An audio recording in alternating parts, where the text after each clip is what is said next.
Have you ever found yourself staring at a sink full of dishes, completely paralyzed? Yeah. And not just tired, not just unmotivated, but literally, physically unable to start the task. Right. Like your brain is a car revving in neutral. Exactly. You're burning through all your fuel while going absolutely nowhere.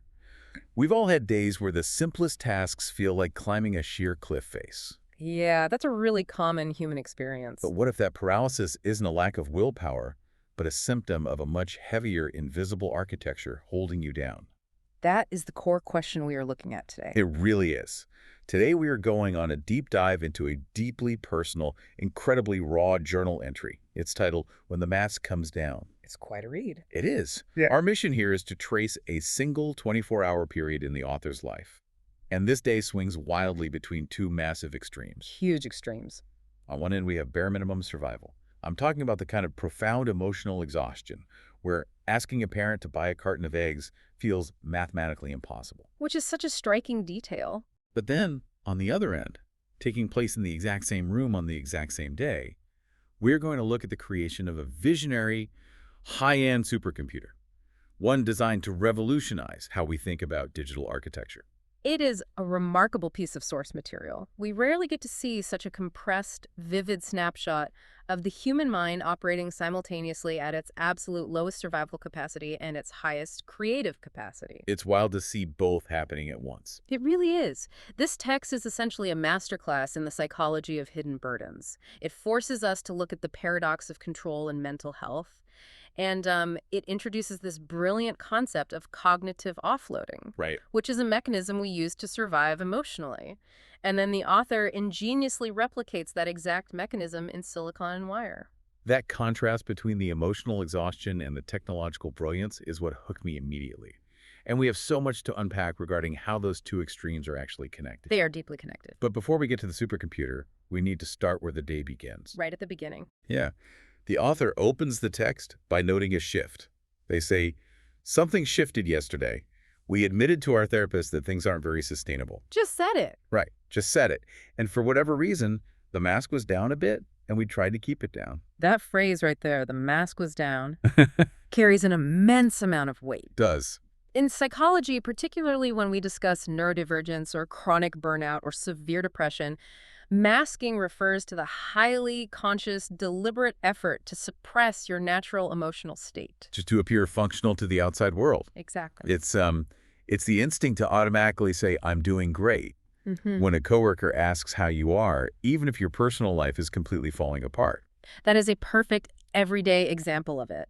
But for someone in profound distress, masking is not just a polite social reflex. No. It is a full-time, resource-intensive job. You are constantly running a background program in your brain. Monitoring everything. Yeah. Yes, monitoring your tone of voice, moderating your facial expressions, calculating what a stable person would do in any given scenario. The caloric and cognitive cost of maintaining that facade is staggering. So when they tell the therapist things aren't sustainable, They mean it literally. They are talking about an energetic bankruptcy. They have run out of the cognitive fuel required to keep the simulation running. Choosing to keep the mask down is a massive vulnerability. and keeping it down leads straight into a very mundane but high-stakes interaction. The grocery trip. Right. The author's mother takes them out to get blood work done, and the reality of the end-of-the-month grocery struggle comes up. The author notes they had thought about asking for eggs earlier but decided against it. And their reasoning is fascinating. It is. Their reasoning was that they had previously asked their mother for help with the computer part and hadn't heard back. So they just assumed finances must be incredibly tight and decided it was better to just go without food. Yeah. But, I have to play devil's advocate here for a second. Go for it. If you know your family struggles with money and you ask for something and get silence in return, isn't it highly logical to assume the well is dry?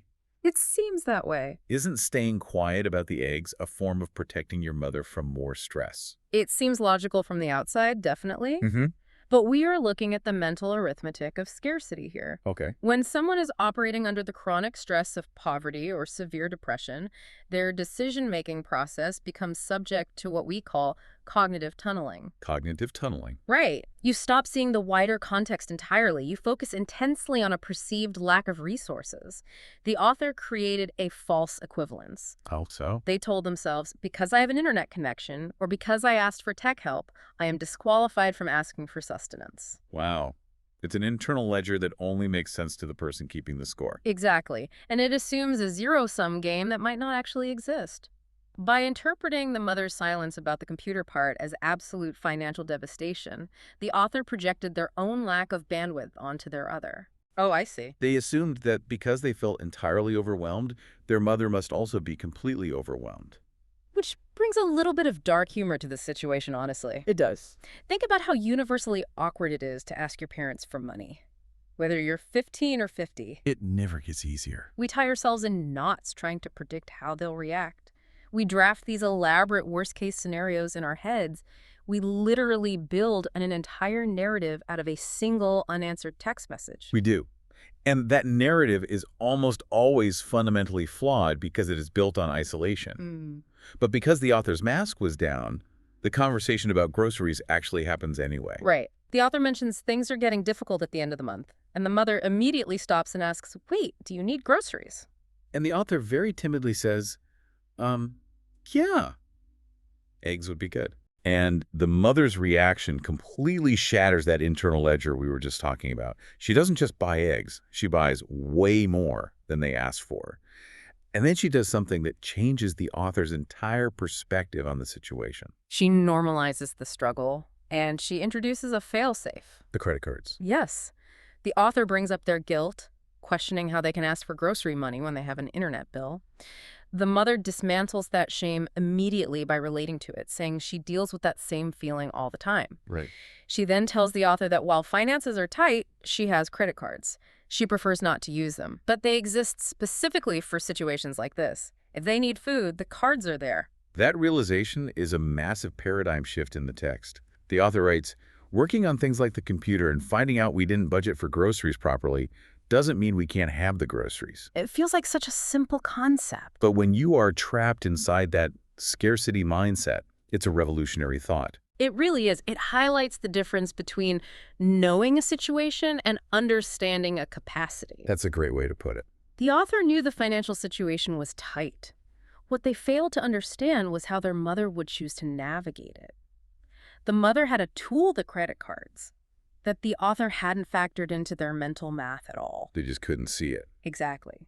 By dropping the mask and vocalizing the need, the author gained access to a wider pool of resources. It makes you wonder how many times we look at a situation, maybe a massive project at work or a conflict in a relationship, and we decide not to ask for help because we think we've already calculated all the variables. We do it constantly. We assume the other person is too busy or won't care.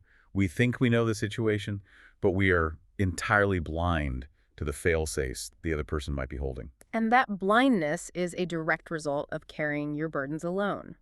When you are the only load-bearing pillar in your life, you assume everyone else is as close to collapsing as you are. And that idea being close to collapse is going to become terrifyingly literal as we follow the author back home from the grocery store. Yes. The tone shifts entirely here. Because while the eggs were a victory, the real burden was sitting on a shelf in their bedroom. The mason jar. The author and their mother return home, and the mother helps put the groceries away. And while this incredibly domestic, normal activity is happening, the author is acutely aware of a mason jar in the room. Yeah. The text describes it as a jar full of medication that is dangerous to hold on to. We are discussing a lethal dose of medication kept within arm's reach. Right. This jar is the physical manifestation of the author being in absolute survival mode. It represents the darkened edge of their psychological state. But the way the author interacts with this jar is a profound look into the mechanics of despair and control. They describe a ritual. Sometimes they would take the jar and count out the pills into little piles of 10. Just counting them out. Yeah. They would just sit there arranging these piles, looking at them. And then they would put them back and decide not to take them. The author states that keeping the pills provided agency. It gave them the choice to stay in life, rather than feeling forced to be here. That word agency is critical here. I struggle with this part of the text, to be honest. How so? Well, is there a danger here that we are romanticizing a highly volatile situation? I mean, how does a mental health professional look at someone holding onto a lethal jar of pills and see agency rather than an imminent catastrophic threat? It is a critical distinction to make, and your discomfort with it is entirely warranted. Hmm. Mental health professionals do not view a lethal means as a positive coping mechanism. It is inherently dangerous. Okay. Okay. However, to help someone survive, we have to understand why they are keeping the danger close. What function is it actually serving for them? In trauma psychology, we see a paradox of control. When a human being feels completely powerless, when their brain chemistry, their financial situation, and their trauma have stripped away all autonomy, they will seek control in the most extreme places. Anywhere they can get it. Exactly. When living feels like a forced march, the ultimate assertion of free will is the ability to say, I have the power to stop walking, but I'm choosing to take one more step. So the jar isn't about wanting to die. It's about wanting to own the choice to live. That is the tragic irony of it. The mechanical, tactile ritual of counting those pills into piles of 10 and then physically stepping away gave the author a microdose of control. Just a tiny bit of power back. Yes, I am here today because I chose to put the piles of 10 back in the jar. It is a precarious, terrifying way to regulate your nervous system. But when you have no other tools, you use the sharpest tool available. And there is another layer to this powerlessness that the author reveals. They talk about a dynamic with someone they refer to as their star sister. Yes, the star sister. The author notes that wanting to help the sister when she was struggling was actually getting dangerous. The internal logic they had was, she's the only one that needs us. So if she just wants to rest from life, then we get to. That logic is very telling. Can you unpack that? Because it sounds like they had completely anchored their entire reason for existing to a single external person's mood. That is a severe form of enmeshment. Enmeshment. Yes. In family systems theory, enmeshment occurs when the emotional boundaries between two people become so blurred that individual autonomy basically disappears. You can no longer tell where your feelings end and theirs begin. If you're sad, I'm sad. If you're overwhelmed, I'm overwhelmed. Exactly. But taken to the absolute extreme of survival, the author had outsourced their will to live to this sister. It is the ultimate lack of an internal anchor. Because their anchor is someone else. Right. If the sister has a bad day and expresses a desire to give up, the author's entire foundation for staying alive crumbles. They have no internal firewall to protect themselves from the sister's despair. That makes the mason jar make even more sense then. It does. Because if my reason for living is entirely dependent on someone else's unpredictable emotional state, I have absolutely no control over my own fate. The pills were the only boundary the author had left, the only thing that belonged solely to them. The illusion of control is a powerful anesthetic. Yeah. We all do this in less extreme ways. We micromanage a project at work because the larger economy feels unstable. We pick an unnecessary argument with a partner because our physical health is failing and we want to control the narrative of a conflict. Human beings will perform wild cognitive gymnastics to feel like our hands are on the steering wheel, even if the car is skidding on ice. But the beauty of this narrative is the self-awareness. The author realizes the ice is cracking. They do. The mask is already down from the conversation with the therapist, and they've already practiced vulnerability by asking for the eggs. The seal is broken. Which leads us to the turning point of the entire journal entry. It does. The mother is there, finishing up with the groceries. The author looks at the jar, and then, without any grand emotional preamble, they simply hand the pills to their mother and state a fact. They say, you should take these. The delivery of that line is staggering. It's so blunt. The author explicitly notes that they made this move without making it a feeling-based decision, without thinking about what we wanted. It was an operational handover. There are no tears mentioned, no dramatic breakdown, just, you should take these. Which highlights how exhausting the internal battle had become. It was a mechanical acknowledgement that their internal systems were failing and required immediate external intervention. And the text notes simply, and she did. The mother took them. The logic chain that forced the author to hand over the pills is a fascinating look at how truth operates once it's spoken. It's a cascade. Yeah, the author explains that they first thought about telling the star sister about the darkness they were feeling, but they realized that's not her burden. So they moved to the next logical step. They realized, well, that is the therapist's burden. That's their job. So they told the therapist, Megan. Introducing truth into an ecosystem alters the entire environment. The author operates by a very strict personal moral code. They really do. They write, when we were more open with our therapist, we couldn't reclose it without it being omission. And for us, lying by omission is still lying, so it cascaded. Once something is mentioned, it continues to be mentioned. I find that moral rigidity so interesting. If I tell the therapist the truth on Tuesday, I cannot look my mother in the eye on Wednesday and pretend the jar of pills isn't a threat, because my brain classifies that as a lie. The truth demanded consistency. It literally forced its way out of the author's mouth because keeping it hidden would have fractured their integrity. That cascade of truth is a perfect demonstration of building emotional architecture. Later in the text, the author uses the term scaffolding. By speaking the truth to different nodes in their network, first the therapist, then the mother, the author is actively triangulating the load of their trauma. Like structural engineering. Exactly like structural engineering. If you look at the ceiling of a massive cathedral or a large bridge, the weight isn't resting on a single beam. A single beam would snap under thousands of tons of pressure. Engineers build trusses, they triangulate the load, spreading the weight across multiple interlocking points so that the force is distributed and the structure remains stable. That physical engineering principle maps perfectly onto emotional survival. The author was carrying the entire crushing weight of their own existence, plus the perceived enmeshed weight of their sister's existence, on a single internal pillar. They were actively buckling. Yes. By vocalizing the truth to the therapist, they transferred a percentage of that weight. By physically handing the jar of pills to the mother, they transferred another massive percentage. The author even notes the strategy behind this. They write that by giving the pills to the mother, it could come up in passing to our mother in a way where it didn't feel like we were putting that burden on her. Very strategic. They engineered a support system through communication. They almost tricked themselves into accepting help by framing it as a casual handover. They discovered that communication is the mechanism for offloading. They write, through communication, through connection. It doesn't have to be huge. We can offload some of the weight. Offload. I want to keep that word in mind, because it is the bridge to the second half of this day. But first, we have to look at the immediate physical aftermath of triangulating that load. The unfreezing. Right. What happens to the human body when a crushing weight is suddenly distributed? The author clarifies something crucial here. Handing over the pills didn't magically cure their depression. It never does. They write, taking that step doesn't change feeling like we're heading toward a ledge. The trauma is still there. The ledge hasn't vanished. But a profound physiological shift occurred. They say it stopped them from being a frozen figure or a statue. We are witnessing the nervous system transition out of a profound freeze response here. A freeze response. Yes. When we talk about trauma responses, most people are familiar with fight or flight. But freeze is equally powerful.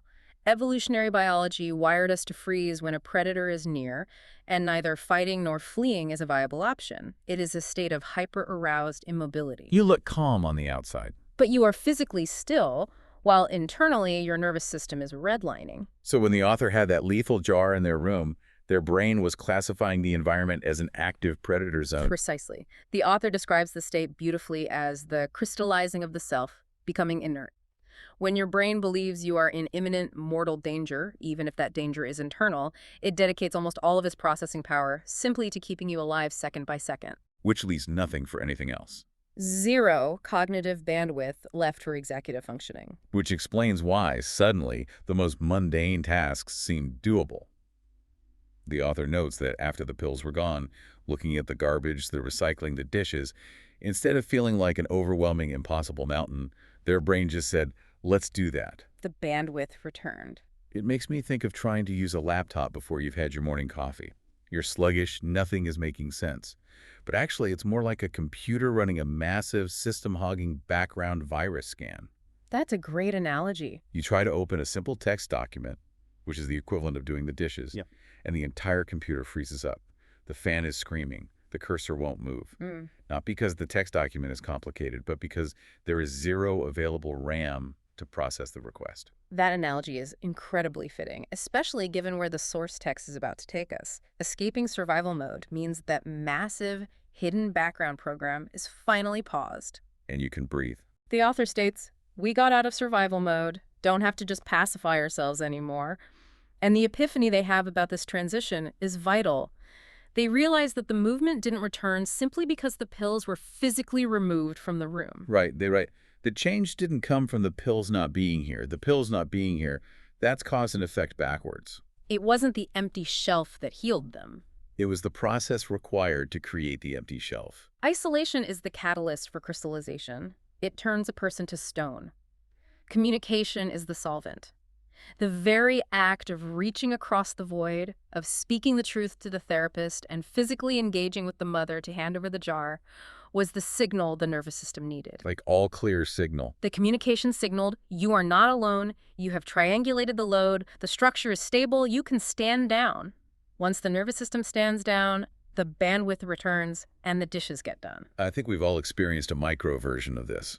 You avoid a difficult phone call for 3 weeks, and during those 3 weeks, your whole life feels sluggish. That's Your house gets messy, your sleep is terrible, and then you finally make the 5-minute phone call, and suddenly you have the energy to deep clean your entire kitchen.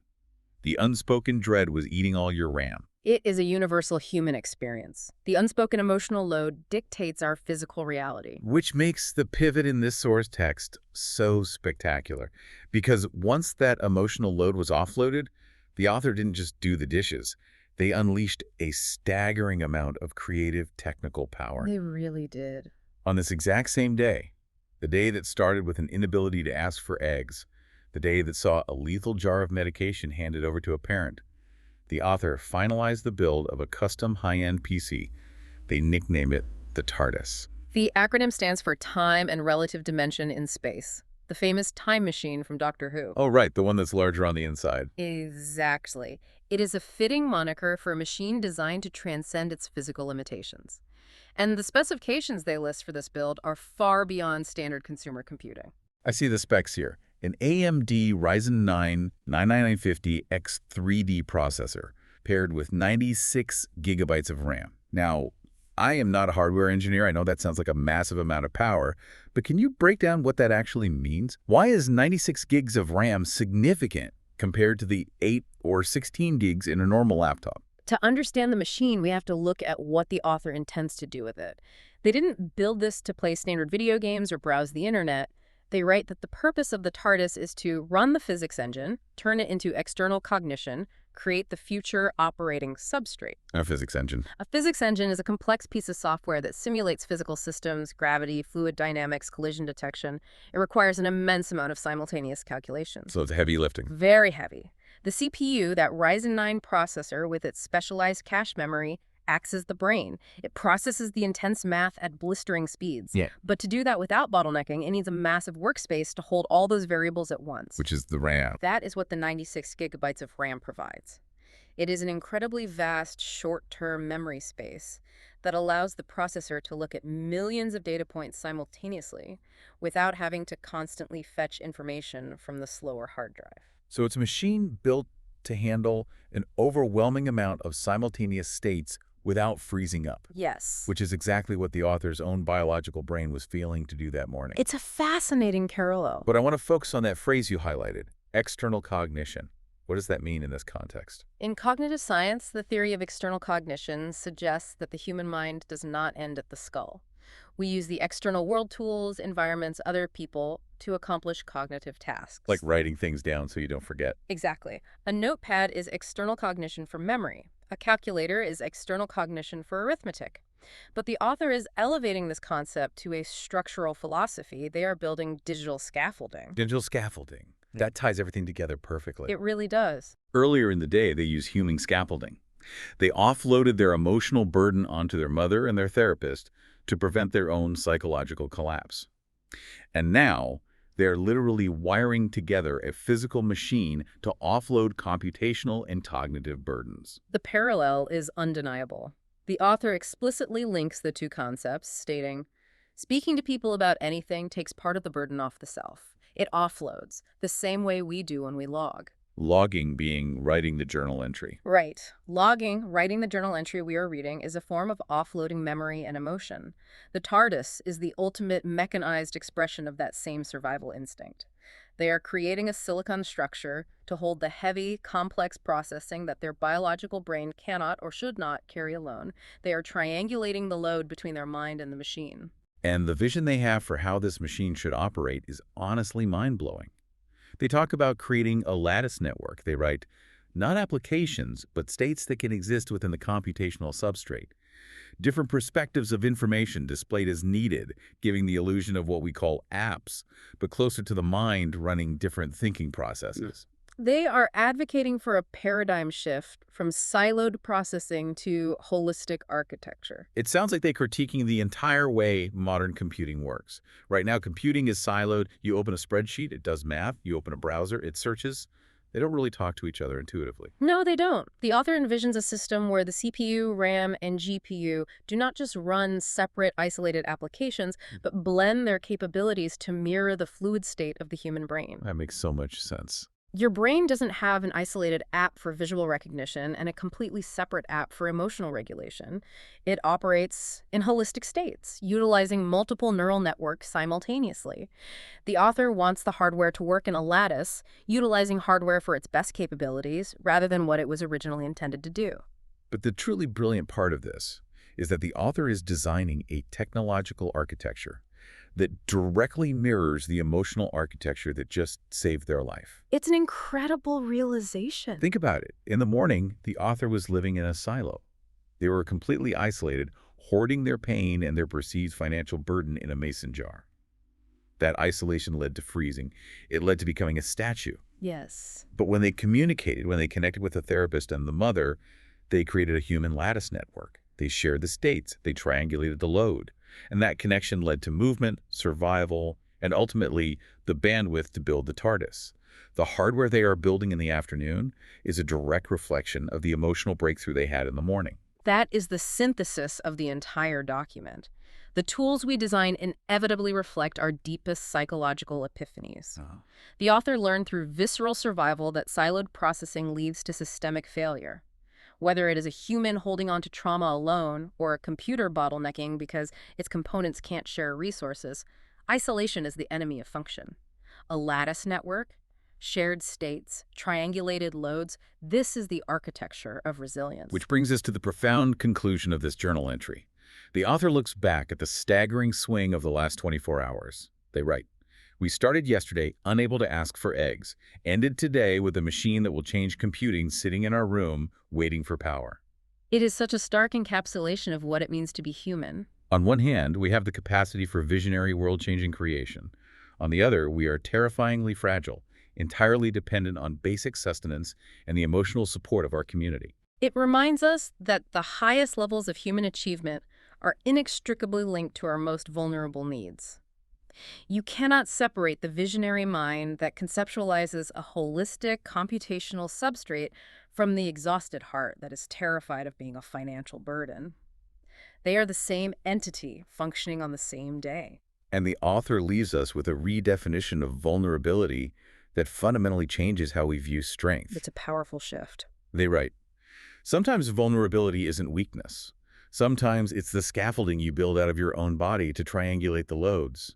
The unusual posture that lets you appear stable for much longer because you're constantly offloading the burden." An unusual posture. I have to stop and marvel at that phrasing. We usually think of vulnerability as exposing our weak points, laying down our armor, and risking destruction. We view it as a failure of strength. The author forcefully rejects that definition. They argue that vulnerability is not a surrender, it is a structural necessity. It is a highly strategic engineering maneuver. If you refuse to be vulnerable, if you insist on keeping the mask perfectly in place and hiding your struggle, you are choosing to be a single pillar holding up the sky. It is a mathematical certainty that you will eventually collapse under the stress. Vulnerability is the act of reaching out to the nodes around you, your mother, your therapist, your community, and saying, "Help me hold this." Yes, reaching out is an unusual posture. It might feel incredibly awkward, embarrassing, or shameful to admit you need help buying eggs. But that awkward posture is the exact mechanism that distributes the weight and allows you to remain stable. It is the ultimate life hack for survival. You cannot build the future. You cannot design a lattice network. You cannot change the world if you are hoarding the toxic weight of your past in a mason jar in your kitchen. You have to offload it. You have to endure the unusual posture of handing that jar to someone and saying, "You should take these." Only then can the freeze response break. Only then can the movement begin. No one builds a lattice network alone. The very definition of a network requires multiple nodes interacting, and no one survives the heavy, crushing moments of life alone either. The author's journey is definitive proof that the prerequisite for high-level cognitive functioning and creation is the willingness to admit when you are not functioning at all. You have to lower the mask to plug into the network. It is an incredibly intense, illuminating journey. To trace that path from the lowered mask to the agonizing math of the egg dilemma, to the terrifying paradox of finding comfort in piles of 10. And then to witness the brave mechanical truth-telling that finally triangulated the emotional weight. Breaking the freeze response and freeing up the bandwidth for genius, culminating in this massive 96 gigabyte RAM supercomputer sitting in a bedroom, a monument to external cognition. It is a profound testament to the resilience of the human mind when it is finally allowed to connect. It reframes healing not as the permanent absence of pain, but as the active presence of connection.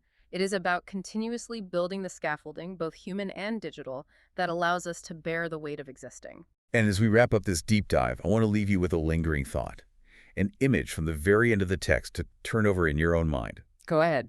Think about the TARDIS as the author leaves it. This incredible supercomputer is sitting in their room. It is fully built. The cutting-edge processor is seated.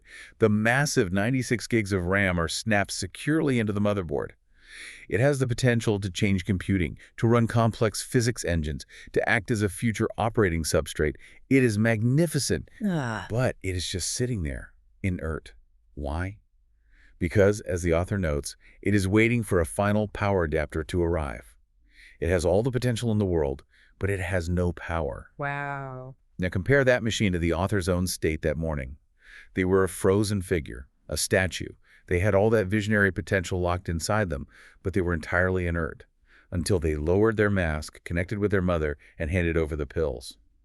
That vulnerability, that terrifying moment of human connection, was the power adapter that restarted their personal movement. That's a powerful connection. So the question is, what incredible things are waiting dormant inside of you? What brilliance, what creativity, what intricate architecture have you built in your own mind that is just sitting there, fully assembled, but completely frozen? Is it possible that your potential is just waiting for you to endure that unusual posture? Waiting for you to finally lower your mask, plug into your community, ask for the help you desperately need, and finally turn the power on. Thank you for joining us on this deep dive. Keep building your scaffolding.